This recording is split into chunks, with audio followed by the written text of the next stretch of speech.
Hello everybody, hope you're doing really well. Today we are going to do my own personal top 5 places to visit in West Sussex, and trust me, out of all the lists we've done, this one has got to be one of the most personal and one of the most interesting ones, so stay tuned and hopefully you enjoy it. See you on the other side.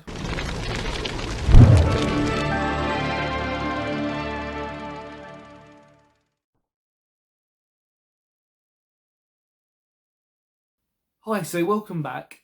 Yeah, this is really interesting, and I've got a bit of backstory to put on this one. This was probably one of the most unique top fives of all the lists that I'd compiled. And it was basically down to a lot of personal choice. Now, a lot of you will be quite shocked to know what my top 5 is on this.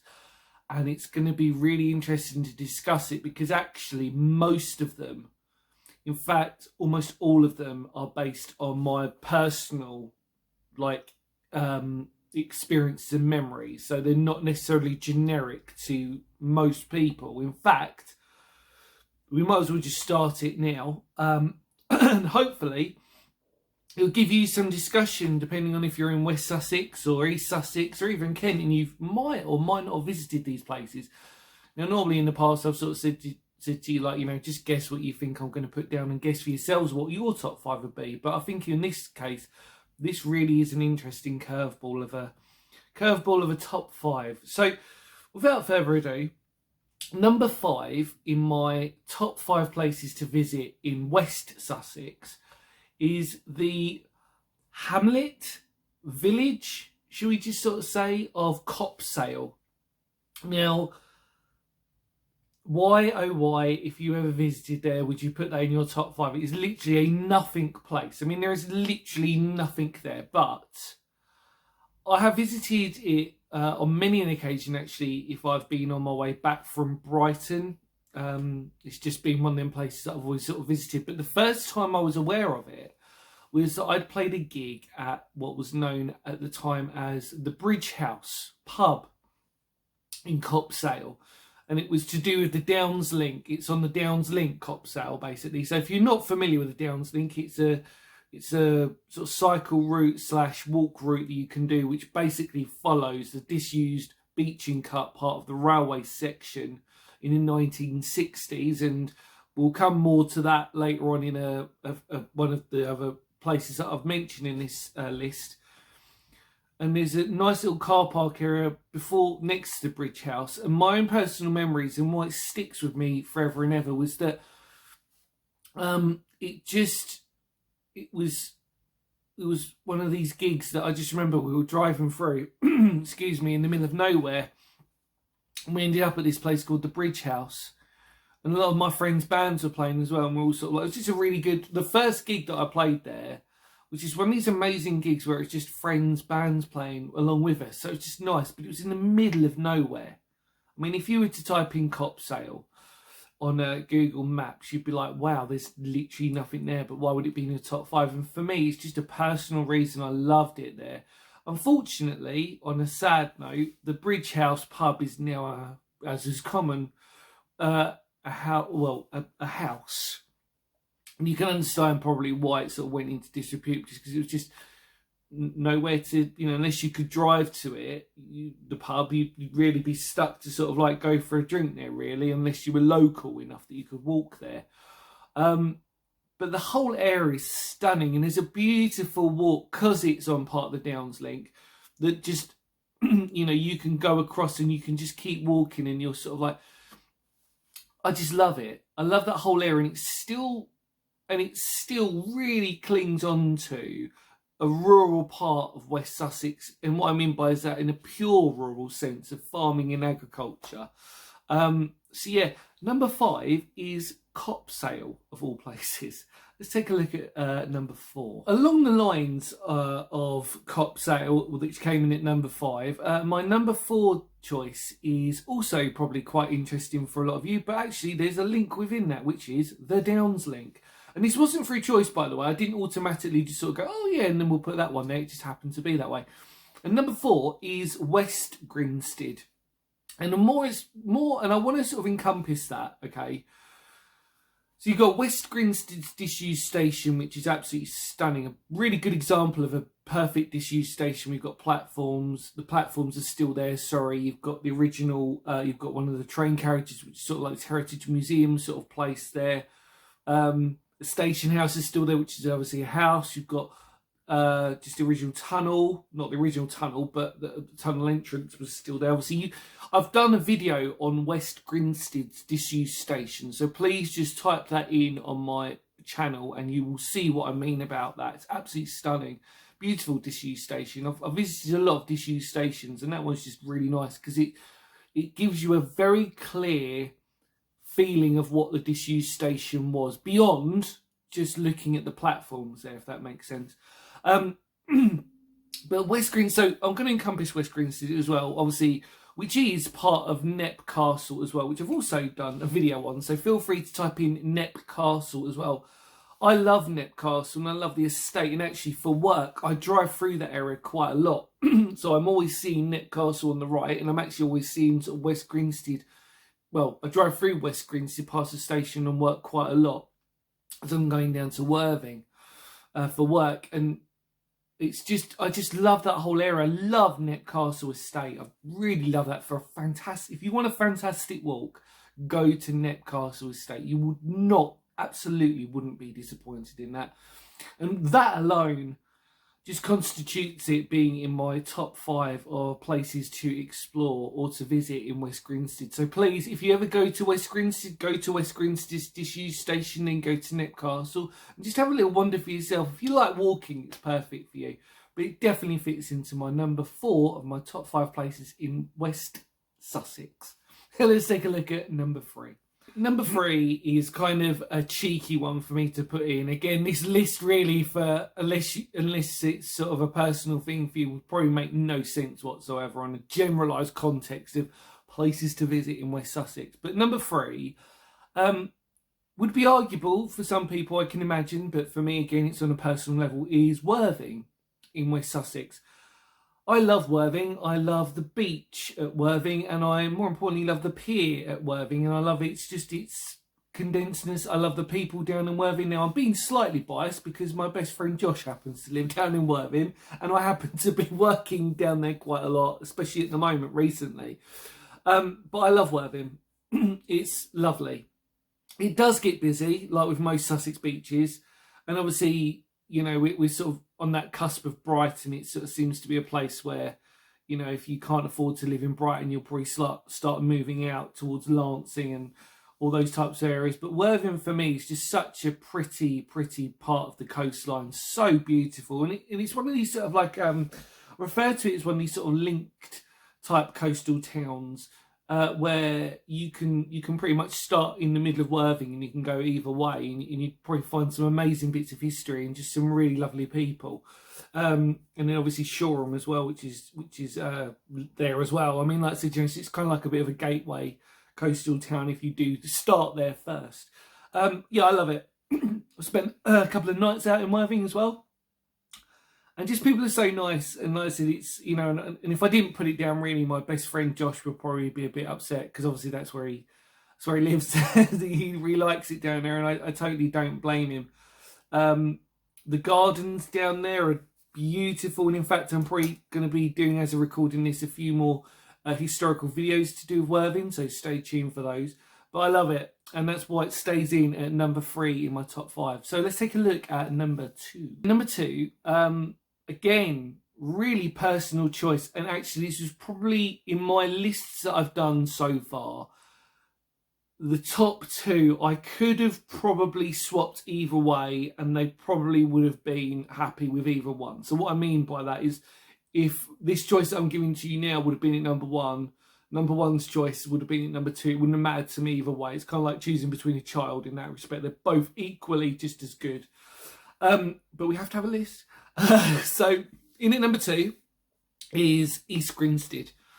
Now, East Grinstead for me, on a personal note, again, which ironically this is the most personal list I've got out of all my top 5 on this for memories. I could bore you to death with the amount of stories that from gigs to meeting incredible people to the history down there. I mean, I still have not covered all I want to cover on this channel with East Grinstead at all. From the guinea pig club, from just the hospital that is there, full stop, where I've actually been to on an actual personal level. One of my favourite places to have coffee is at CJ's in East Grinstead. And the only thing that saddens me, I even had a birthday down in East Grinstead. That's how much I really liked it down there. And for me, growing up there, if you were alternative, must have been just I don't know, really interesting, because we used to gig down there a lot, and we used to gig in a few places which unfortunately aren't there anymore. And the alternative group that were down there were just incredible, and they're on a different level of kindness and amazingness, really.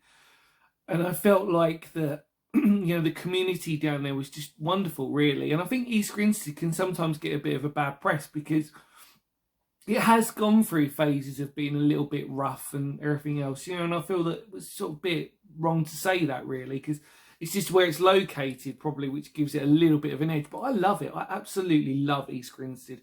Loads of places for coffee. As you've seen, I've done a couple of videos on East Grinstead, and I'm going to do a few more at some point down the line.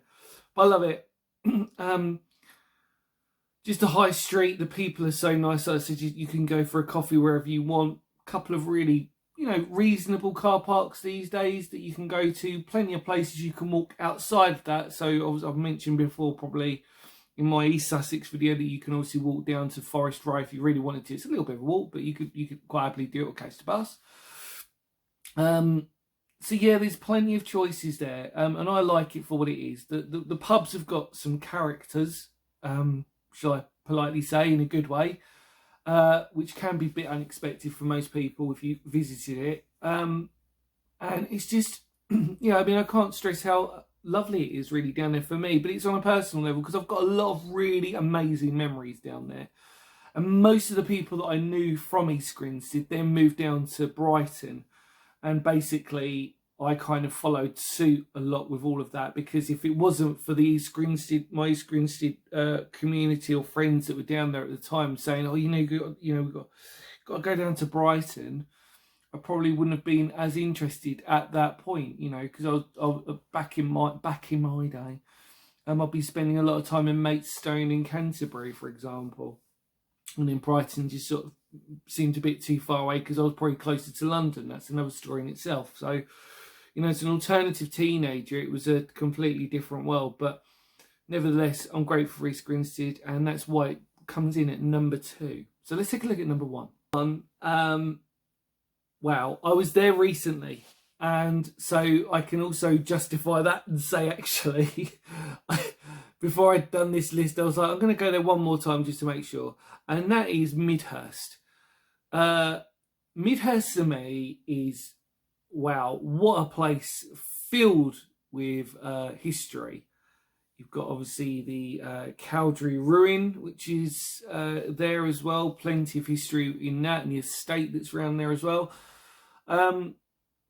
There's so much you can do there. There's wonderful barbers. You've got everything you need there. And then obviously it sort of links off. And the thing with Midhurst is that, like I said, even for work-related reasons, I've been down that way as well. It's just a really nice place. And I think sometimes you just have to say to yourself, for it just being nice in its own bracket just means a lot. And I may have mentioned this to you if you've seen the top 5 Surrey videos, which was Hazelmere was pretty much the same, except I used to refer to it as a drive-through place where I drive through it, pay attention to it sometimes, and then not on other times. And then every time I'd sort of driven through it, if I was apt to stop and have a coffee, I'd be like, actually, do you know what? This is really just a nice place. There are amazing places to walk around there as well. And I really recommend that if you really wanted to go to Midhurst, I would seriously suggest trying to plan a walk whilst you're around there as well, because there's some stunning scenery whilst you're around there anyway. But the high street is wonderful. I think the high street's got lots of character to it. Vibrancy on different days that I've been there, depending. On a Sunday I've been there in an early morning and it's been really very sleepy, nothing going on. And other times I've driven through and lots has been going on. So I suppose in that way it's kind of like a 50-50 of what you get down there, and that might add to the excitement of it. But Midhurst to me, hands down, is probably either that or East Grinstead. Like I said, either one of those two could have been swapped over. But for me personally, as it stands, maybe on a different day I'd say East Grinstead and then Midhurst. But as it stands, only because I went to Midhurst recently again to remind myself, it's got to be number one for me in my top 5 places to visit in West Sussex. So I thoroughly recommend, if you ever have the opportunity, go down to Midhurst, enjoy it, check out the ruins, check out the wonderful vibrancy. If you get a day like that, try not to go. You can go on a Sunday, but just expect that it might be a little bit more sleepier than you're probably used to. I haven't checked out many of the pubs down there. Definitely checked out a couple of the coffee places. And if you want to get your hair cut, as per usual, plenty of places like barbers and stuff to go down there. And some antique types of places as well. It's quite big, Midhurst. There's a college campus, etc, etc. I have done a video on Midhurst Tunnel. If you want to check that down somewhere, just type it in, Midhurst Disused Tunnel. Yeah, amazing. And then obviously if you come out of that, I suppose you're going into Cocking, and then you're sort of like heading towards the coast again, probably, if you're carrying on that way. Yeah, you would be. And then you're on the border of Hampshire as well, because obviously it's West Sussex. So yeah, a lot going on in Midhurst, and that's why it revolves around, and it's definitely my number 1 place of top 5 places in West Sussex. So thank you so much. Hopefully you really enjoyed that. Hopefully it caused some debate amongst the household. If you were sort of like watching this video and you have family members who are there and like, what are your top 5 places in West Sussex? Feel free to talk amongst yourselves about that, and hopefully you come up with a really good list for yourselves. Anyway, hopefully this quirky list has obviously inspired you to potentially go down and check some of these places out that I've not mentioned before. But like I said, out of all the lists I've done, this was easily the most personal list to put down. So I'm not going to say that this was a sort of generic one that everybody would appreciate, shall I politely say.